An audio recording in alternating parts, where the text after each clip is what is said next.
SFD, semangat fraternitas Dina. Selamat bertemu kembali bersama kita, saya Pak SGS dan saya Pak SG. Pada pertemuan kali ini kita akan belajar tentang materi teks deskripsi. Nah, sebelum kita menyaksikan video pembelajaran kita, mari kita saksikan video berikut.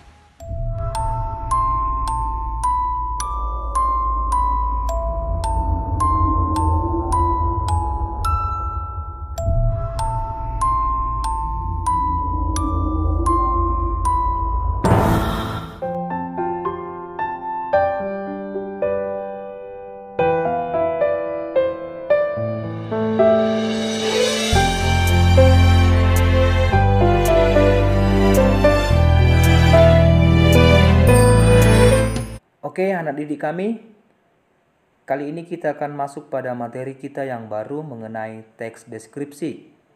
Pada materi kali ini merupakan materi kita dalam jilid ketiga. Adapun tujuan pembelajaran kita pada materi ini, yang pertama adalah setelah menyaksikan video pembelajaran tentang teks deskripsi, peserta didik mampu mengidentifikasi ciri, isi, tujuan, jenis, dan penggunaan bahasa pada teks deskripsi dengan tepat, serta membudayakan nilai sikap jujur. Yang kedua, setelah menyaksikan video pembelajaran tentang teks deskripsi, peserta didik mampu menentukan isi teks deskripsi dengan tepat, serta membudayakan nilai sikap jujur. Yang ketiga, setelah menyaksikan video pembelajaran tentang teks deskripsi, peserta didik mampu menelaah struktur dan bahasa pada teks deskripsi dengan tepat, serta membudayakan nilai sikap jujur. Kita masuk pada pengertian teks deskripsi. Apa itu teks deskripsi? Teks deskripsi adalah teks atau bacaan yang disusun dengan cara menggambarkan benda, objek, tempat, atau peristiwa secara jelas. Adapun ciri-ciri teks deskripsi yaitu 1. Menggambarkan atau melukiskan sesuatu. 2. Penggambaran dilakukan sejelas-jelasnya dengan melibatkan kesan indera. 3. Membuat pembaca atau pendengar merasakan sendiri atau mengalami sendiri.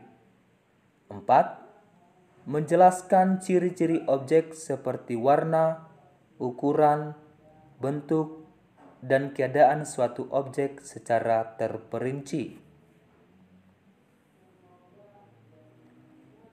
Pada teks deskripsi, kita akan menggunakan beberapa kata. Yang pertama itu adalah kata umum dan kata khusus.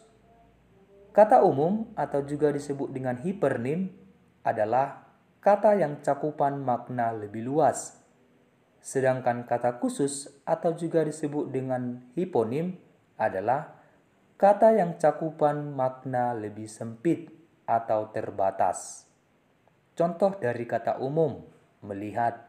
Kata khusus, menyaksikan, meneliti, memeriksa, menonton, melirik, dan melotot. Yang kedua adalah kata sifat. Kata sifat atau juga disebut dengan adjektiva adalah kata yang dipakai untuk mengungkapkan sifat atau keadaan orang, benda, ataupun binatang. Misalnya, cantik, indah, gagah.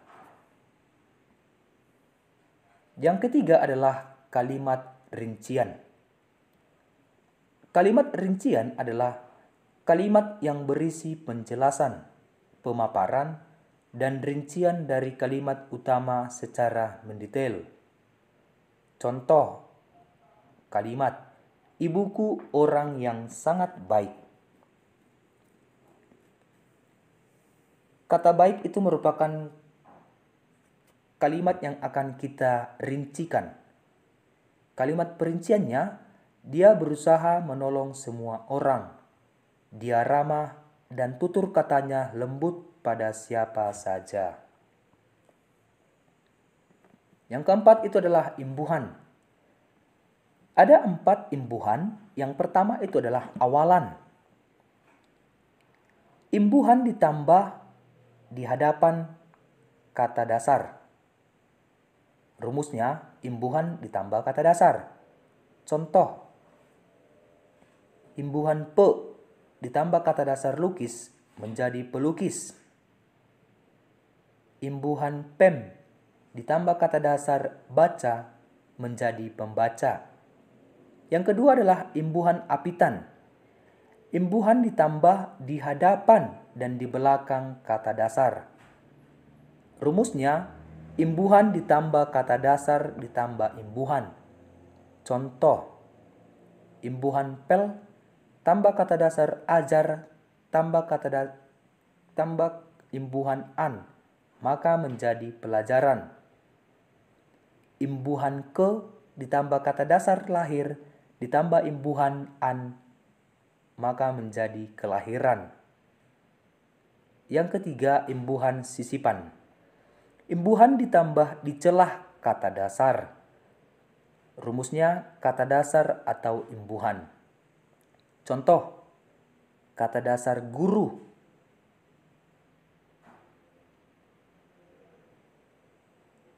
Imbuhan ge tambah m tambah uru menjadi gemuruh. Kata dasar jajah, maka menjadi j tambah L tambah aja, maka menjadi jelajah. Dan yang terakhir adalah imbuhan akhiran. Imbuhan ditambah di akhir kata dasar. Rumusnya, kata dasar ditambah imbuhan. Contoh, kata dasar pakai ditambah an, maka menjadi pakaian. Kata dasar kari, karya ditambah imbuhan wan, maka menjadi karyawan. Yang selanjutnya adalah kata depan.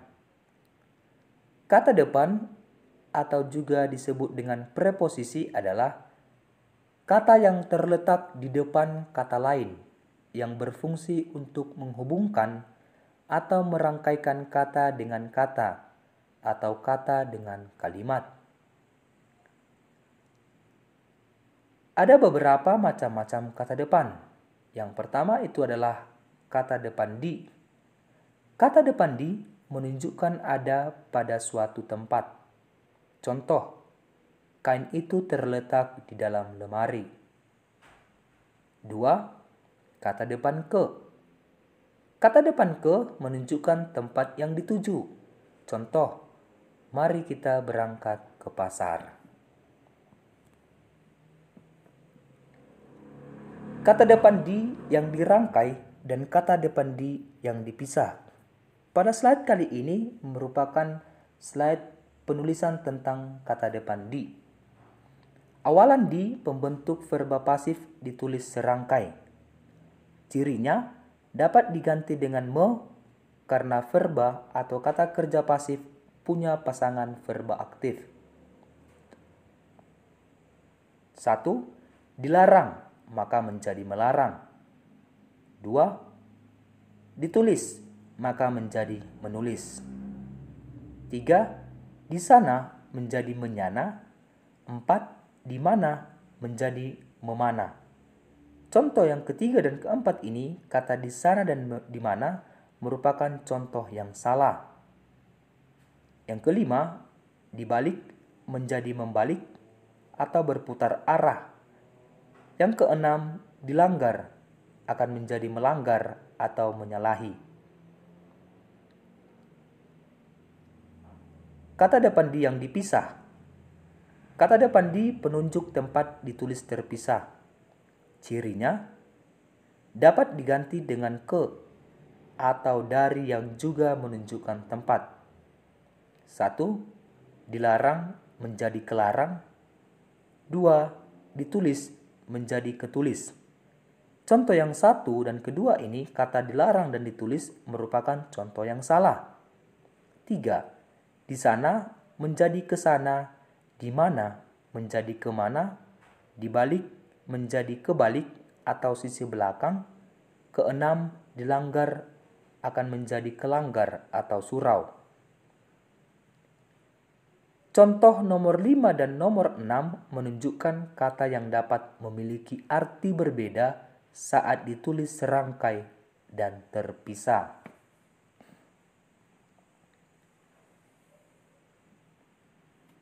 Contoh kata depan di dan ke. Contoh kata depan di. Pada contoh ini merupakan contoh penulisan kata depan di yang dipisah. 1. Di rumah, di kantor, di gunung, di tepi sungai, dan lain-lain. Kedua, contoh kata depan ke. Yang pertama, ke sekolah, ke ladang, ke Semarang, ke kolam renang, ke luar negeri, dan lain-lain. Nah, adapun tujuan dari teks deskripsi ini adalah untuk menggambarkan objek dengan cara memerinci objek secara subjektif atau melukiskan kondisi objek dari sudut pandang penulis. Kita masuk pada struktur teks deskripsi. Adapun struktur teks deskripsi, yang pertama itu adalah identifikasi. Apa itu identifikasi? Yang merupakan menjadi identifikasi itu adalah bagian yang mengenalkan objek, tempat, atau orang yang akan dideskripsikan. Atau boleh juga dikatakan berisi ciri umum seperti nama objek, lokasi, ukuran keseluruhan, dan sebagainya. Kedua, struktur teks deskripsi itu adalah deskripsi bagian. Deskripsi bagian yang memuat gambaran rinci dari objek yang digambarkan. Atau boleh juga dikatakan penggambaran ciri-ciri tersebut bisa sambil memecah bagian-bagian dari objek secara rinci. Dan yang ketiga adalah struktur teks deskripsi itu ialah penutup.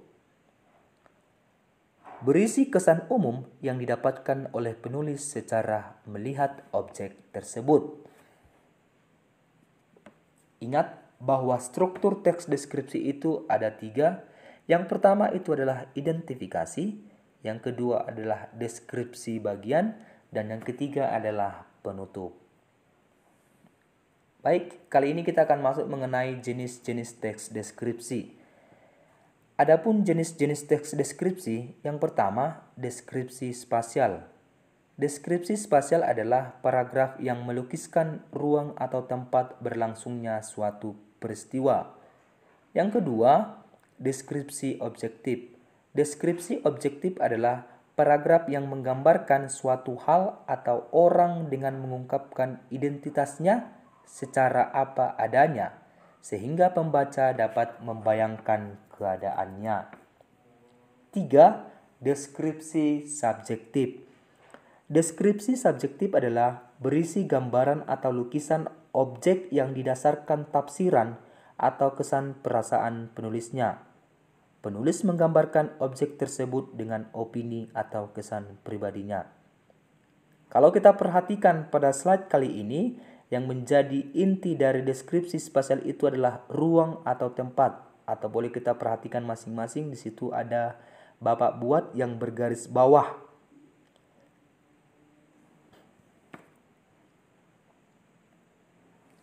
Kita masuk pada kaidah kebahasaan teks deskripsi. Adapun kaidah kebahasaan pada teks deskripsi, yang pertama, teks deskripsi itu menggunakan kata benda sesuai dengan topik yang ingin dideskripsikan. Misalnya, rumah, sekolah, teman saya, guruku, dan lain-lain. Yang kedua itu adalah teks deskripsi menggunakan frase yang mengandung kata benda.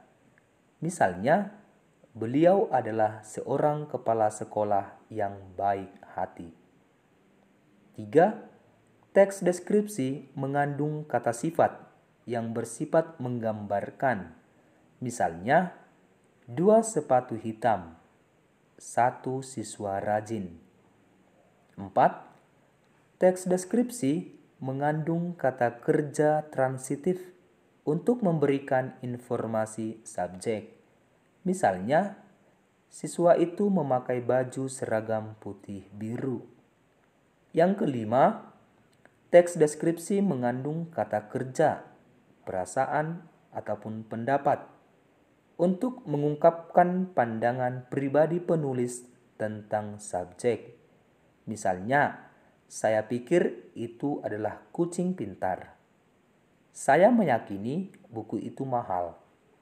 Keenam, teks deskripsi mengandung kata keterangan untuk memberikan informasi tambahan tentang objek.